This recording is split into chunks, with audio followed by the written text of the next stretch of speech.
It's Wednesday, April 20th, 2022. I'm Jackson Bird. Today, the story of a self-described mad scientist who gave a microwave the soul of his childhood imaginary friend using AI, and then it tried to kill him.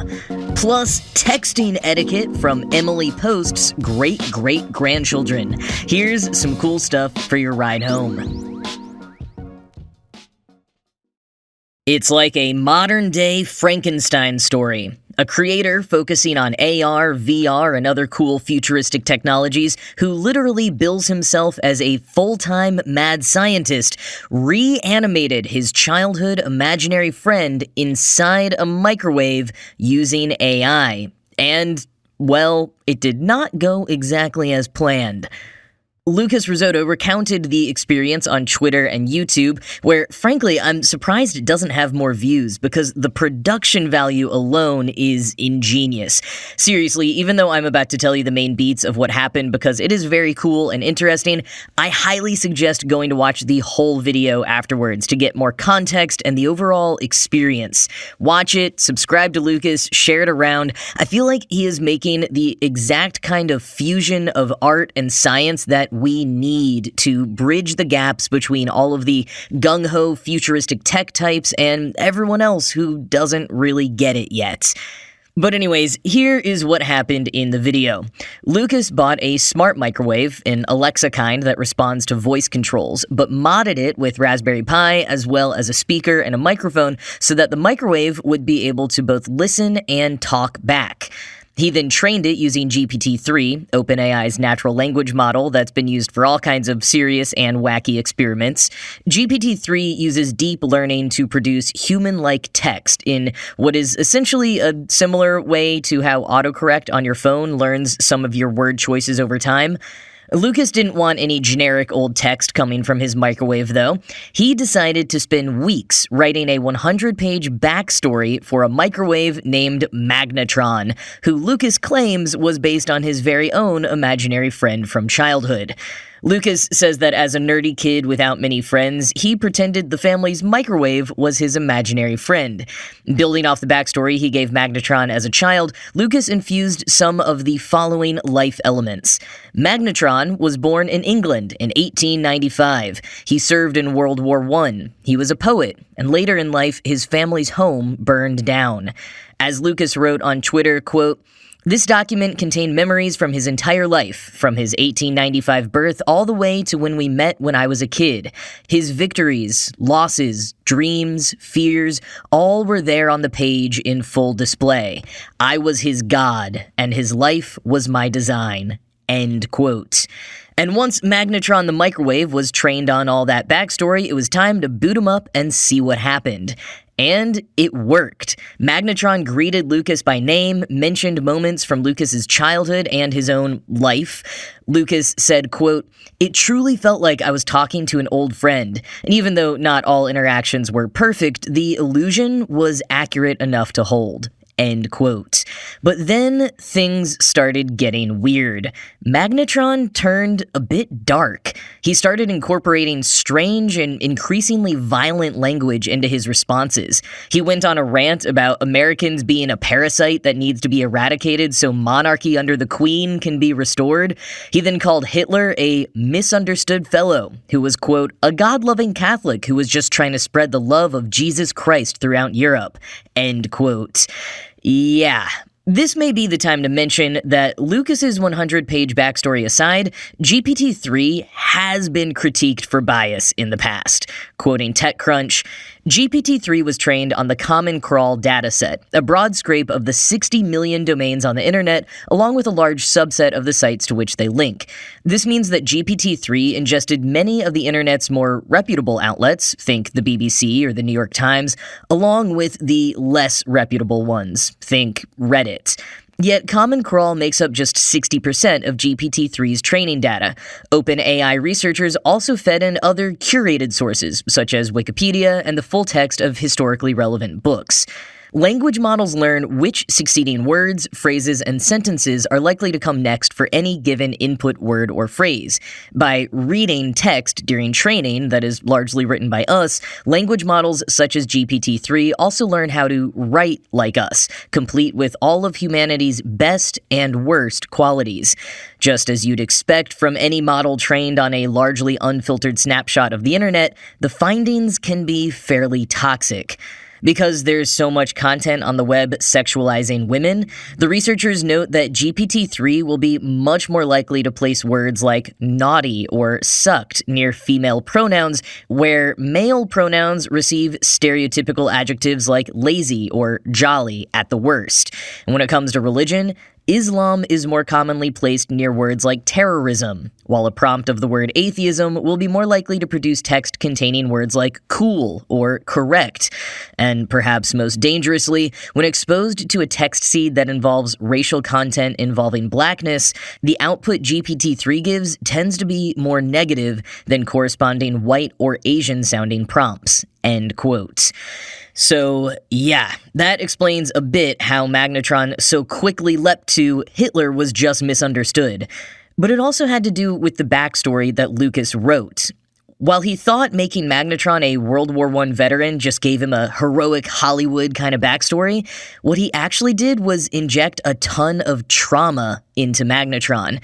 And by including the fact that Lucas hadn't talked to Magnetron for 15 years, ever since he grew up and stopped believing in his imaginary friend, Magnetron felt completely abandoned by Lucas, to the point that Magnetron vocalized his hurt over this betrayal and his desire for revenge.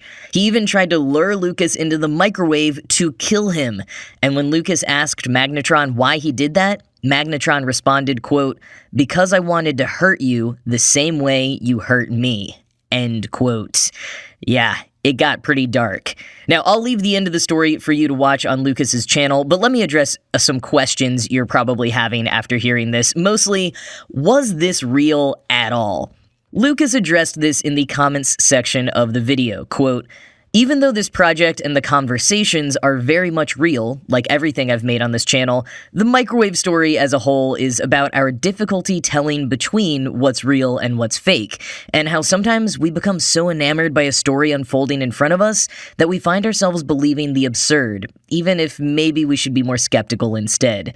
The newsreels I edited into the beginning of the video introduce this concept from the get-go and make you question the entire veracity of the video from the beginning, just like I was questioning whether Magnetron's humanity was also real or not. But by the end of the story, what's real or not probably doesn't matter anymore. Even though there are plenty of reasons to believe Magnetron has no humanity at all, it still felt just real enough for me to choose to believe it. And by making this video's reality feel unstable and have you question everything, I'm taking you on the same journey I went on, and ultimately taking you to a place where you feel a little skeptical, but still believe just enough to suspend your disbelief. End quote. And a friend of his who helped with the back-end development of GPT-3 additionally confirmed in the comments that everything Magnetron said in the video was totally real, generated based on the text it was trained. It wasn't a scripted voiceover or anything. But of course, they were selective about what they ended up using in the video, and I think trained it a bit more specifically than they let on. And I think the whole childhood imaginary friend element was fabricated as a useful rhetorical tool. That is part of what makes this video so great, though. It is an awesome story that teaches a little about AI and plays with some of the bigger questions around it, introducing varying approaches and viewpoints in a really creative narrative way. Oh, and in terms of that Frankenstein comparison, the video even ends by teasing a Bride of Frankenstein-esque sequel, which I'm not sure the world is quite ready for.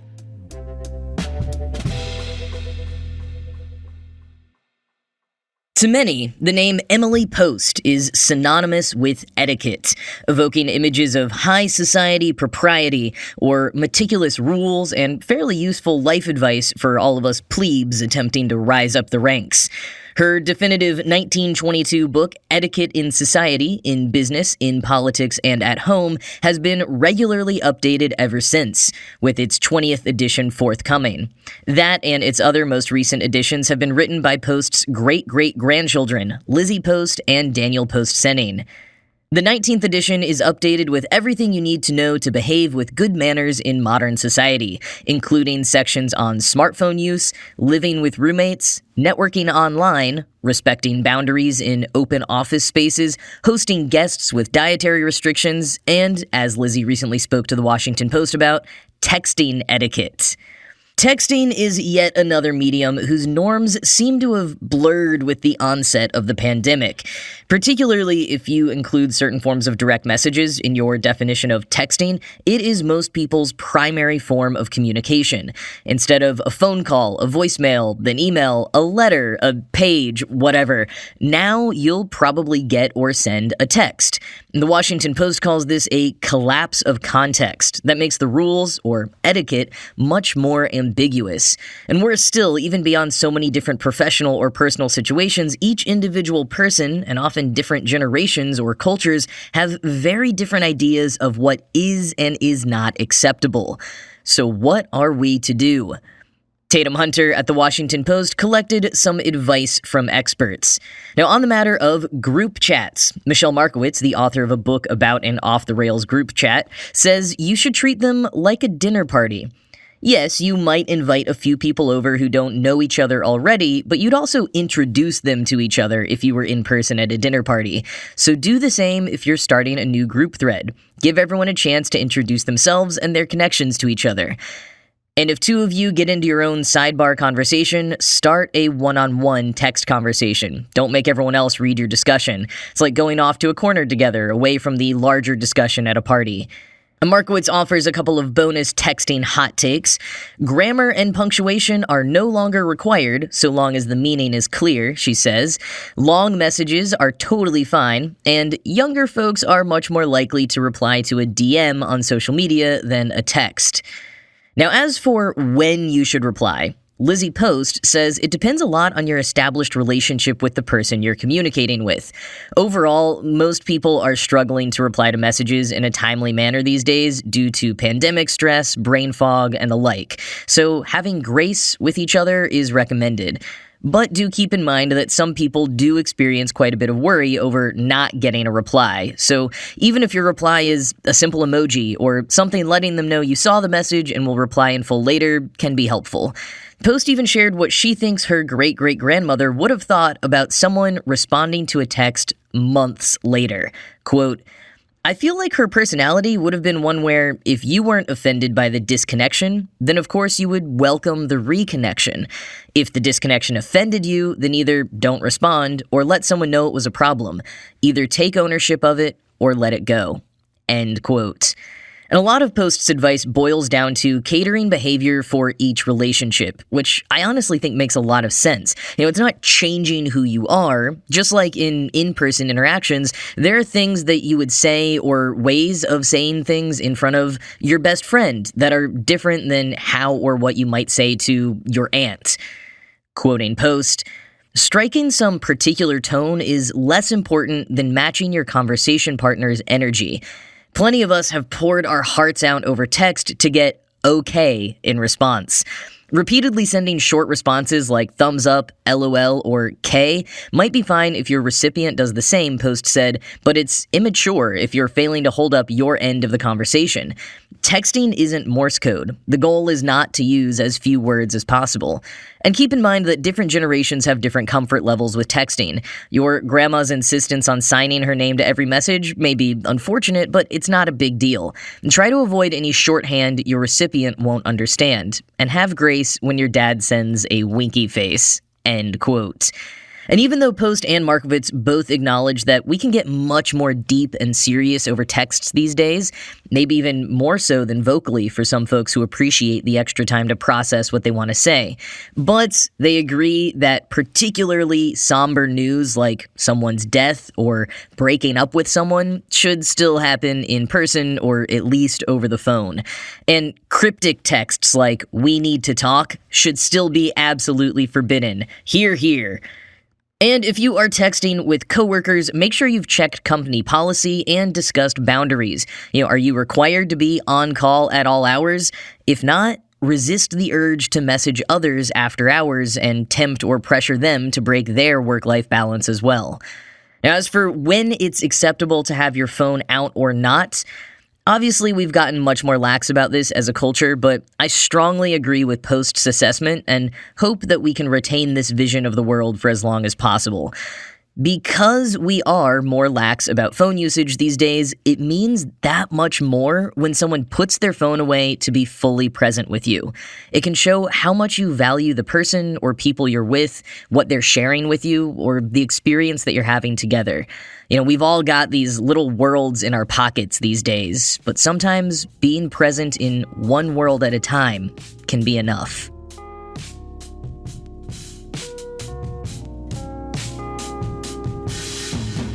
Well, it was just announced that Andy Serkis is going to be directing an animated adaptation of George Orwell's Animal Farm.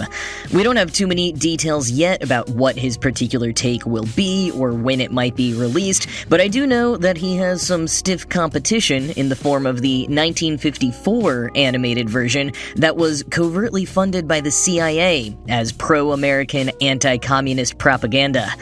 I'm not making that up, by the way. Maybe I'll dig into that on another day. But in other Hollywood news, Vin Diesel has officially announced the title of the 10th Fast and Furious movie.